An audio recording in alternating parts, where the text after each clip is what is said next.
E aí galera do Futuro Crack, tudo tranquilo? Vamos começar a dar uma estudada sobre uma parte teórica fundamental do nosso esporte, do futebol, futsal, futebol society, né? Hoje a ideia é a gente começar a trabalhar os princípios fundamentais do futebol, que a gente utiliza muito o futsal e o futebol society para poder aprimorá-los, né? Isso é uma coisa que a gente usa muito na escolinha. Mas antes disso a gente vai falar um pouquinho de história. História do futebol e história do futsal, né? Todo mundo sabe que o futebol de campo é a base do nosso trabalho hoje em dia, mas nós utilizamos muito o futsal para aprimorar e para dar base aos nossos alunos para fundamentos que farão muita diferença lá na frente quando eles chegarem para o futebol de campo, né? Mas é legal a gente saber a história do futsal, né? Onde é que ele nasceu, quando ele foi criado, quem criou o futsal.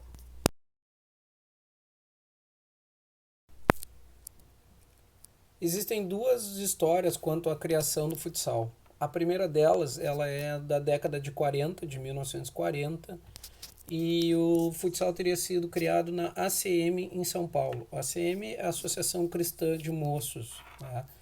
Isso devido à necessidade que se havia de espaços para jogar futebol. Não havia como jogar futebol de campo, então se fez uma adaptação às quadras de basquete para que se pudessem ser disputados os jogos de futebol, que acabou virando o futebol de salão ou o futebol indoor.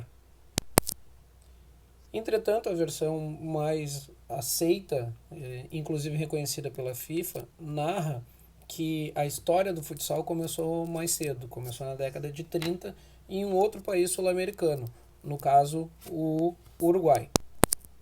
Nessa época, o Uruguai vivia uma paixão intensa pelo futebol, até porque naquela época eles foram campeões do mundo. Exatamente, para quem não sabia, gurizada, o Uruguai foi o primeiro campeão do mundo de futebol, né? Então as crianças uruguaias tinham uma necessidade muito grande, uma carência muito grande de espaços para poder jogar o futebol e começaram a adaptar as quadras de basquete para jogar futebol, o que acabou criando o futebol indoor. Vendo aquela realidade, o professor da ACM de Montevidéu, o professor Juan Carlos Seriani, elaborou regras para a modalidade, tendo por base o handball e o basquete. E a partir daí ele criou o indoor football. Em 1965, o esporte já havia se difundido por toda a América do Sul, né? E então se criou a Confederação Sul-Americana de Futebol de Salão, que contava com Uruguai, Paraguai, Argentina, Peru e Brasil.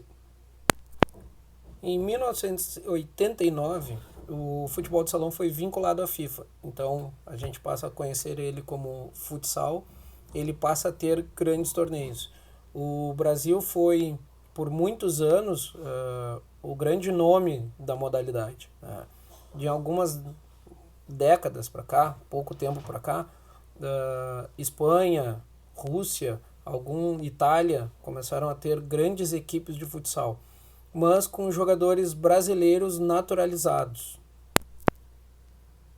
Mas é só um pouquinho de história para a gente conhecer e saber que existe, e é legal a gente conhecer a história de uma modalidade tão importante quanto é o futsal. Bom, o que a gente veio conversar mesmo hoje? Princípios fundamentais do futebol, futsal, futebol society, certo? Tá, mas o que são princípios fundamentais? O termo fundamental significa básico, algo que é essencial para qualquer coisa na nossa vida. O que é essencial para a gente viver? Respirar. O que é essencial para um prédio de apartamentos ficar de pé? Uma boa estrutura na parte de baixo. Que mais? O que é essencial para o carro andar? Gasolina. E uma boa manutenção, né? Tem que trocar o óleo de vez em quando, né, pai? Né, mãe? Senão o carro não anda. Bom, o que é fundamental para o nosso esporte, seja ele na quadra, na grama sintética ou no campo? Um princípio fundamental. O primeiro princípio é o passe. Para que as nossas aulas fiquem bem fundamentadas, eu quero passar para vocês um pouquinho de parte teórica que a gente utiliza na nossa metodologia dentro da Futuro Crack, tá? Então eu vou ler um trechinho aqui para vocês.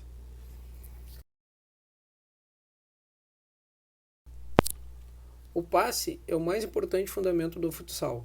Atualmente, a habilidade de passar depende de se ser capaz de executá-la em um curto espaço de tempo. Frequentemente, o jogador que tem a posse da bola tem que decidir entre passá-la a um companheiro ou fintar o adversário.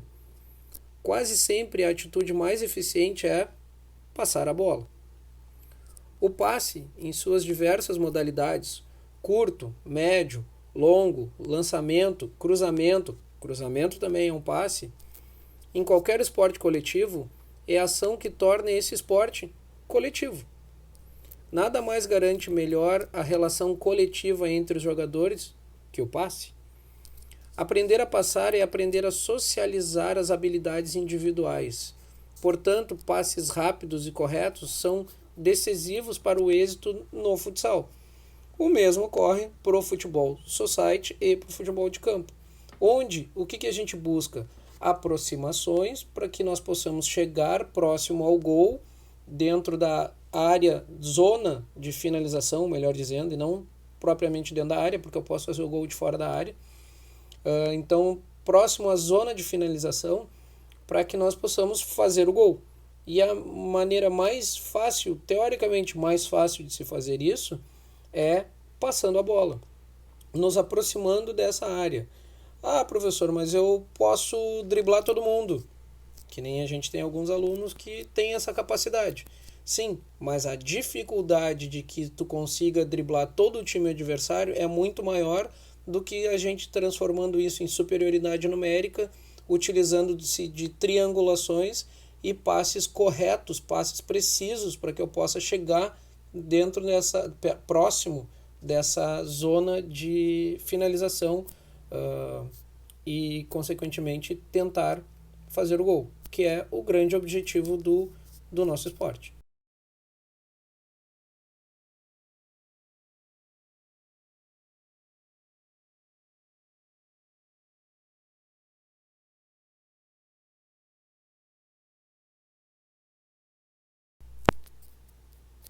O passe pode ser executado com várias faces do pé. A parte de dentro, o peito do pé, a parte de fora, três dedos, até grandes jogadores até de bico conseguem dar o passe, né? Calcanhar também pode ser utilizado para dar um passe. Mas normalmente o que a gente tem? A gente usa a face interna do pé para dar um passe com maior precisão, que é o que a gente busca. Acertar o pé do colega para que ele possa controlar a bola, dominar. Esse é o nosso próximo fundamento, domínio e controle de bola, para que ele possa fazer uma boa recepção. Se eu tenho um bom passe, provavelmente o meu colega vai conseguir fazer uma boa recepção e dar continuidade à nossa jogada. Certo, galera? Valeu. Primeiro vídeo, tá mais ou menos, mas a gente vai melhorando até terminar essa quarentena. Certo? Senhores pais, obrigado e passem para a gurizada, por favor. Abraço.